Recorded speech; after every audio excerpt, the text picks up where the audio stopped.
Shalom, family, friends. This is Judah, the abomination of desolation. I have been studying this this lesson for a few days, and I hope that this is as important to you as it is to me. This is very important. This is one of the ways that we can keep up with the times that we're in right now is by following prophecy and lining it up with today's events. The abomination of desolation. Now, I know all of you, or at least most of you, have read the book of Daniel. That's where this is mentioned in Daniel chapter 9 and also Daniel, I believe, chapter 12. But anyway, I'm really hoping that I deliver this well. I'm pretty concerned that I don't leave anything out or forget to mention some things concerning this prophecy. Now, we know that this prophecy came to pass during the year 70 AD. So let's get into this. The abomination of desolation, described in the book of Daniel, is believed to have been fulfilled in two ways. First, by the actions of Antiochus IV Epiphanes in the 2nd century BC, and then again by the Roman destruction of Jerusalem in AD 70. Antiochus IV Epiphanes, 2nd century BC. Daniel's prophecy, particularly in Daniel chapter 9 and verse 27, and Daniel chapter 12, verse 11, describes an event where an abomination of desolation would be placed in the holy place, or the temple of Jerusalem. So, is this going to happen again? You know, there's talk about a third temple. We're going to discuss that later on in this lesson or in this video. But is this going to happen again? Was it prophesied to build a third temple? Yes and no. Now, scholars generally agree that this initial fulfillment occurred when Antiochus IV Epiphanes, a Seleucid king, desecrated the temple by erecting an altar to the Greek god Zeus and offering pagan sacrifices. Antiochus IV, seeking to suppress Judaism and Hellenize the Jewish people, invaded Jerusalem and captured the city in 168 BC. So what was this sacrifice? He marched into the Jewish temple, Antiochus, and he erected a statue of the Greek god Zeus and sacrificed a pig on the altar of incense, an act considered a profound defilement and blasphemy. This act of sacrilege is known as the abomination of desolation, a phrase that appears in the book of Daniel and is referred to Antiochus's actions. This act of religious desecration and the subsequent persecution of Jews by Antiochus are considered to be the abomination of desolation. Abomination of desolation in the context of the impending destruction of Jerusalem and the temple by the Roman armies. The Romans, after a Jewish rebellion, destroyed the temple in AD 70, leaving no stone on another. This event is seen by some as a second fulfillment of prophecy, as it involved the destruction of the temple and the desolation of Jerusalem. So will there be a third temple? Again, yes and no. And asking that question, you have to wonder, if there was a third temple that was authorized to be built by the Creator, which people would be the ones to build it? Now, let's just take a look at something. Would it be these people? People that look like this? Or would it be people that look like that? Now, this whole video is based on common sense and Bible logic. With those two being said, it is no way possible that these people would have been given the authorization to build a temple, let alone the third temple, by the Creator. It would have had to be these people, or people that look like this.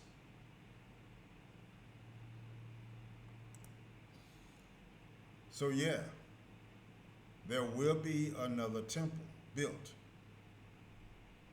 just not what we think or what we've been led to believe.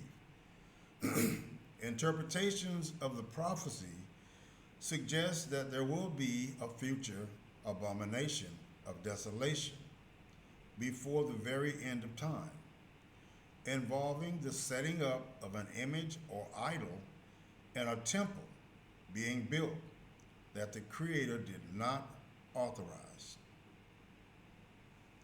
That's a serious charge.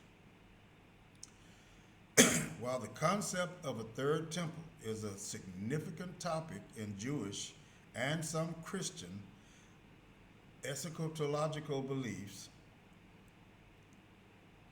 there's no direct instruction or divine authorization or scriptural instruction for the construction of a third temple. Now, this future event is seen as a sign of the coming tribulation, which I believe we're in right now, and the second coming of the anointed Messiah. Let me ask this question. If the Creator never instructed a third temple to be built before the end times, then where did these instructions come from? The desire to build or rebuild the third temple stems from interpretations of biblical prophecy and Jewish eschatology rather than explicit divine instructions. Can you see the real abomination here? The people that are planning to build this third temple, first and foremost, are not the true people of the book. Second, the Creator would never summon people other than those that He has called His people to do such a thing. So that's the real abomination, because this temple that they're planning or starting to build or rebuild is not authorized. Interpretations of biblical prophecy suggest there will be a future abomination of desolation event distinct from the one that occurred in 70 AD, which is believed to be a precursor to the end times and the return of the anointed Messiah. The first abomination of desolation is understood by some to have been the Roman destruction of Jerusalem and the temple in 70 AD, as predicted in Daniel chapter 9 and verse 11. Some believe that the events described in Daniel, particularly the setting up of an abomination that makes desolate in the temple, will occur again in the future, likely during the tribulation period before the return of David. Now, I have to say this is a true statement. Because right now, for those of you who are not aware, we're in the tribulation period, at least the beginning of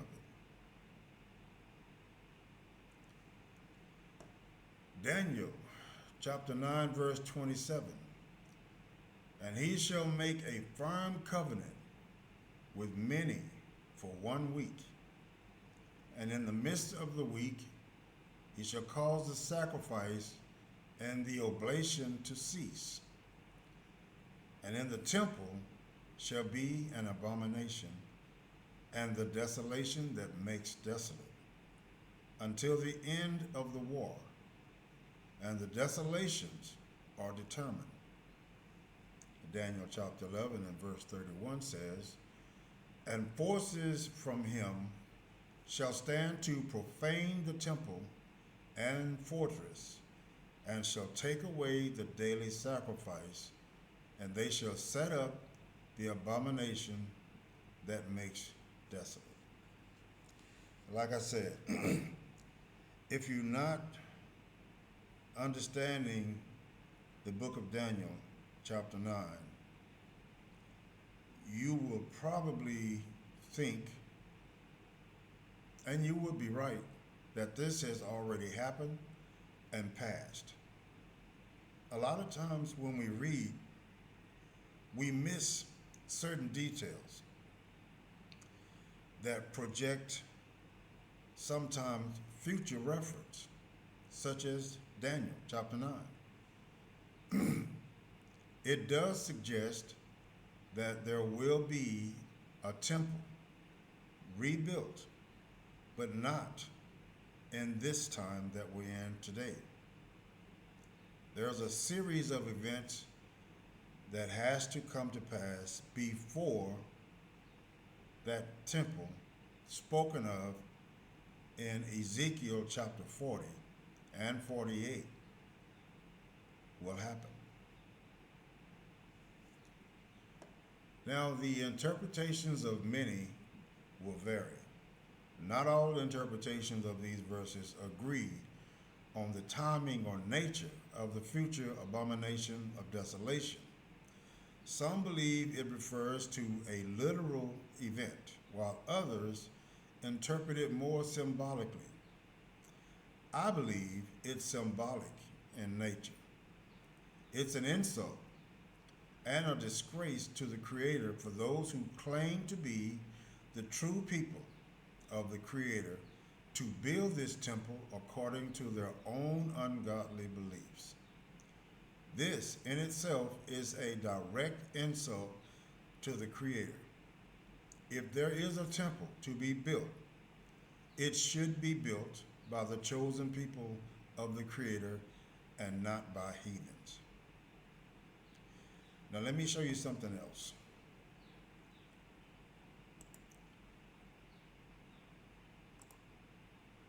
These are the people. They call themselves the Temple Institute and the Temple Mount Faithful. Now, who are these people? And who gave them the authorization? So let's just get a brief glimpse of what and who the Temple Institute really are. This organization is dedicated to all aspects of rebuilding the temple, including studying ancient texts, crafting temple vessels, and training priests and Levites. Well, this tells you a lot if you're paying close attention, because today there are no priests, and the Levites are in captivity with all the rest of the 12 tribes. So they went as far as to claim priesthood and one of the tribes. But if you know the history of those people that are occupying this land they call Israel, they never mention any tribe other than Benjamin. So where is the other 11? And why don't they ever mention the other 11? That's something to think about. So this is the prophecy of Ezekiel chapter 40 and chapter 48. In Ezekiel chapter 40 and 48, the prophet receives a vision of a future glorious temple in Jerusalem, including detailed measurements of the temple, its courts, gates, and land surrounding it, along with the rules for the priests and the people. Here's a more detailed breakdown of Ezekiel 40 and 48. It's primarily focused on a detailed vision of a future temple in Jerusalem, which is described as a place of worship and the Creator's dwelling. I think it goes without saying that if and when they build this temple, I have no doubt that the Creator will dwell in that temple. Not to mention that something like that would incite a huge war, especially with the Muslims. Daniel also mentioned the measurements, the structure, the land division, and the purpose and significance. Now, the purpose and significance. The vision is intended to convey a message of hope and restoration for the people of Israel, suggesting that the Creator will dwell among them in a new temple and a renewed land. Is that land that is being claimed by these imposters a renewed land? No, it's not. So this cannot be talking about the true people. This is talking about the true people, not in this time period, because we're not there. So these imposters have not only taken over our identity, but they're claiming our responsibilities.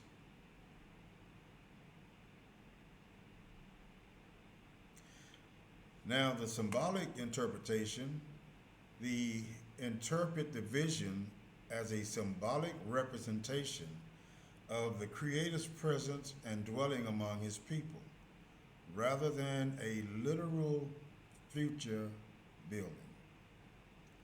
Here's a couple of key verses. Ezekiel chapter 40, verse 47.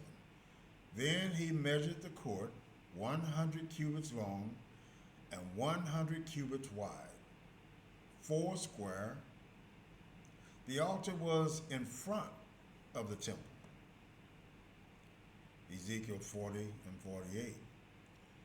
Then he brought me to the vestibule of the temple and measured the doorposts of the vestibule, 5 cubits on this side and 5 cubits on that side. And the width of the gateway was 3 cubits on this side and 3 cubits on that side. Ezekiel 48 and 35. And the name of the city from that day shall be, the Creator is here.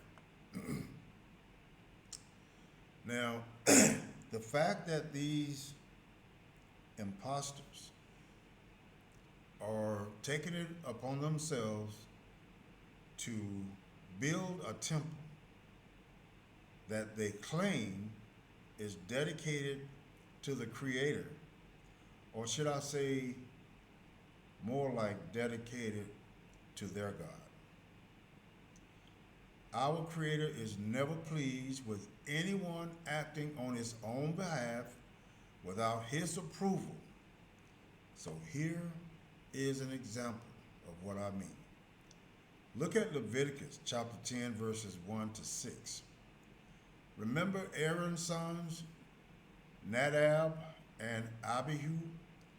They took their censers and they put fire in them and added incense, and they offered unauthorized fire before the Creator, contrary to his command.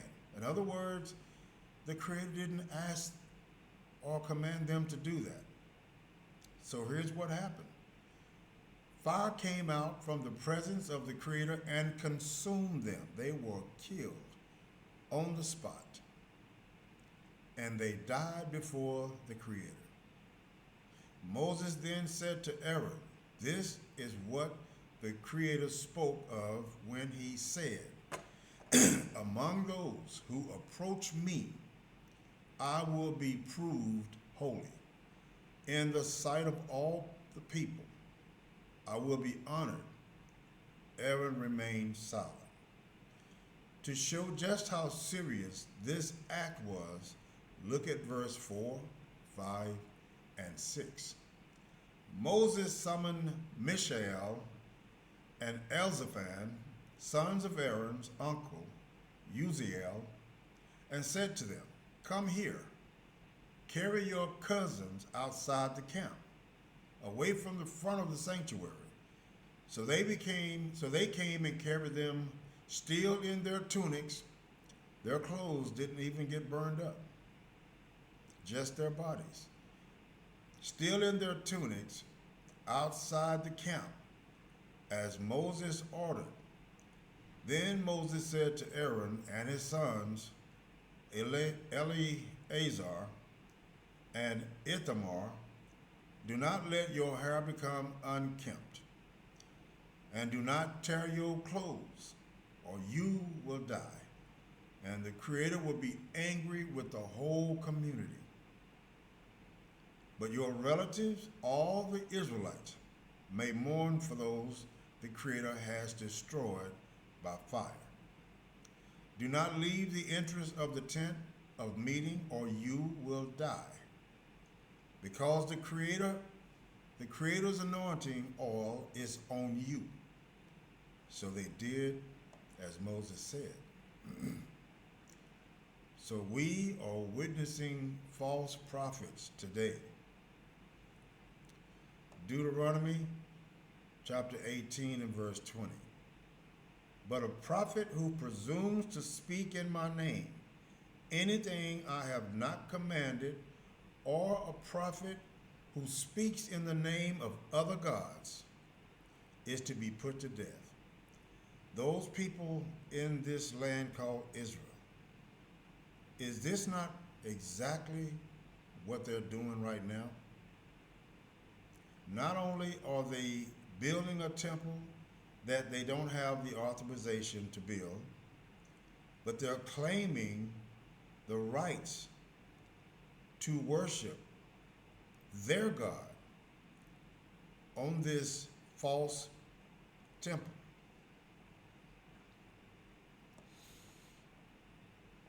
There will be another temple,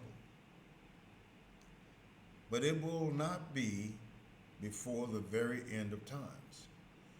Deuteronomy chapter 13 and verse 5. That prophet or dreamer of dreams must be put to death, because he has spoken falsehood against the Creator, your God, who brought you out of the land of Egypt and redeemed you from the house of slavery, to entice you from the way the Creator, your God, commanded you to walk. So you will purge the evil from your midst. Unfortunately, we're not in the position today to do that, which is another reason why this coming so-called third temple is an abomination, because it's ahead of time. That is not true prophecy. That is heathens taking this into their own hands for their own reasons to justify or try to justify their existence and to claim to be the people of the book. If a prophet or dreamer of dreams gives a sign or wonder and then urges people to follow other gods, that prophet or dreamer must be put to death. So like I was saying, people, these people calling themselves the Temple Institute and the Temple Mount Faithful, this group is trying to prepare Israeli society to accept and promote the rebuilding of the temple through demonstration at the temple site, the construction of a cornerstone for the third temple, and the making of various temple-related utensils. Where did they get that right? These people are so deep in their lies, they have begun to believe them.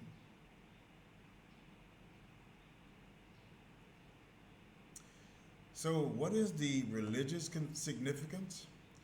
The rebuilding of the temple is of great religious significance to some Orthodox Jews who believe it is necessary for the redemption of the world.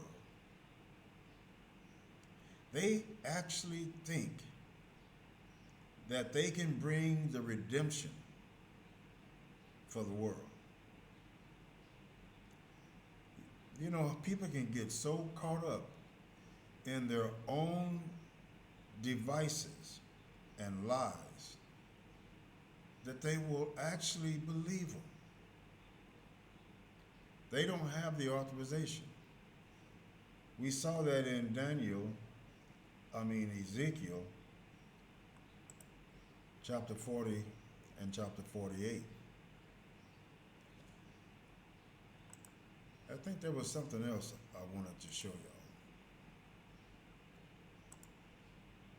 These are the people that's building the Temple Mount.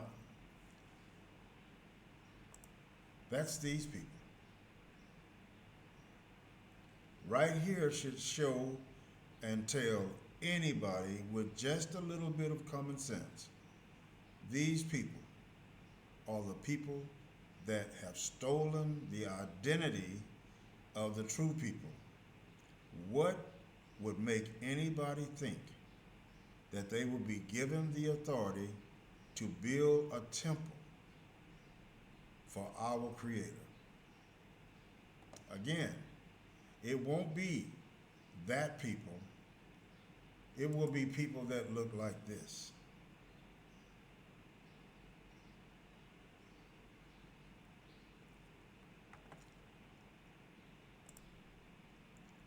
The Temple Mount Faithful, also known as the Temple Mount, an Israel faithful movement. They are an extremist Orthodox Jewish movement based in Jerusalem that advocates for rebuilding the third Jewish temple. There is no biblical support for a third temple. There is, however, according to Ezekiel chapter 40 and chapter 48, a temple that will be built.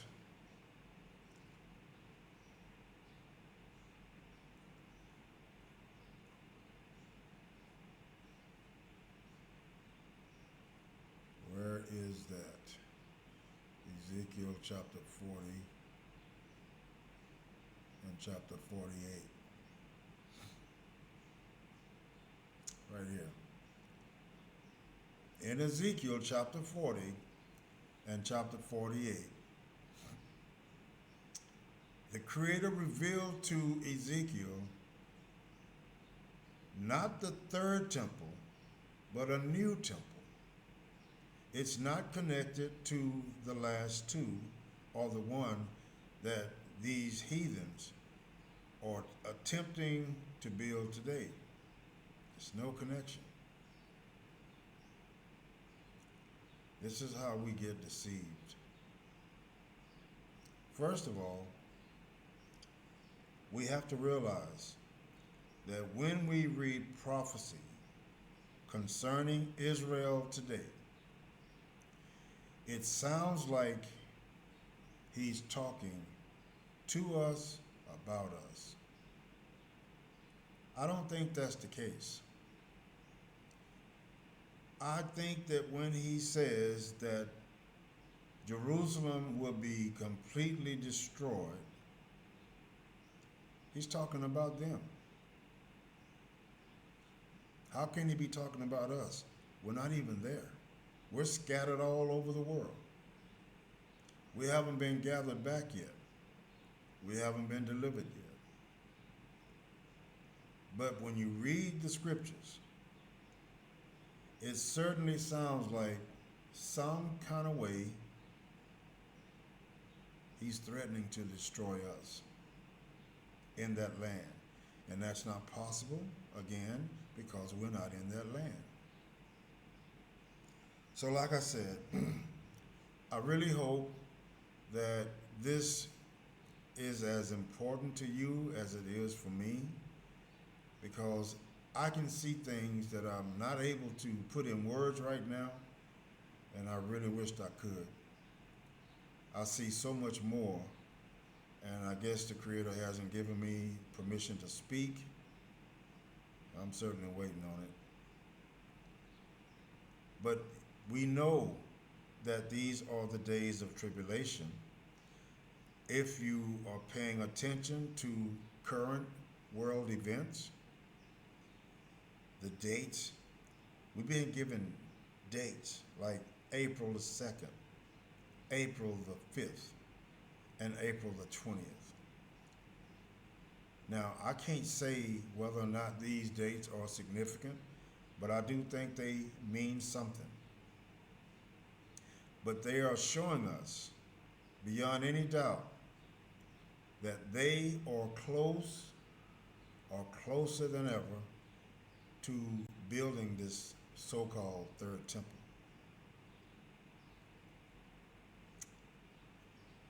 When they do that, it's going to bring a lot of destruction.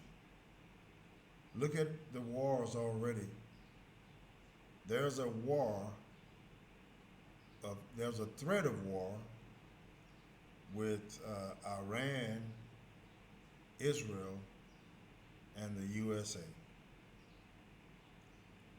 Now, from my understanding, I've been getting a lot of confirmation that it is definitely going to happen. And we're not talking about conventional missiles.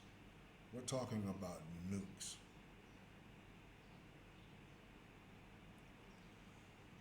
So I'm doing this video. I'm hoping that you'll be able to see just how close we are. Not just to be redeemed and saved from this tribulation, but a witness to the destruction of so many nations.